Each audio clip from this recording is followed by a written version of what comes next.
মুশফিকুর রহিমই বাংলাদেশ দলের সবচেয়ে কার্যকর ব্যাটসম্যান।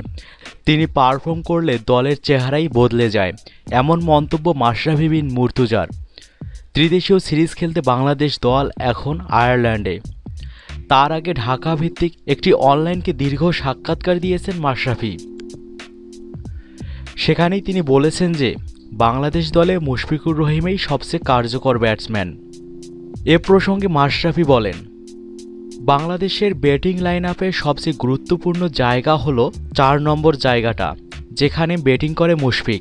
কোনো সন্দেহ নেই সেই আমাদের সবচেয়ে কার্যকর ব্যাটসম্যান। তার চেয়ে ভালো ও কার্যকর ব্যাটসম্যান আর কেউ নেই। খেলাটা পুরোপুরি ধরে রাখার ক্ষমতা আছে তার। সে যদি ভালো খেলে তবে অন্য ব্যাটসম্যানদের কাজ অনেক সহজ হয়ে যায়।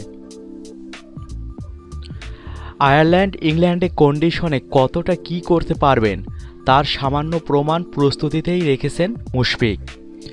করেছেন ঝড়ো সেঞ্চুরি, আভাস দিয়ে রেখেছেন বড় কিছুর। মাশরাফির ভরসার দাবি মেটানোর জন্য মুশফিক যে প্রস্তুত তার প্রমাণ পাওয়া গেছে এরই মধ্যে।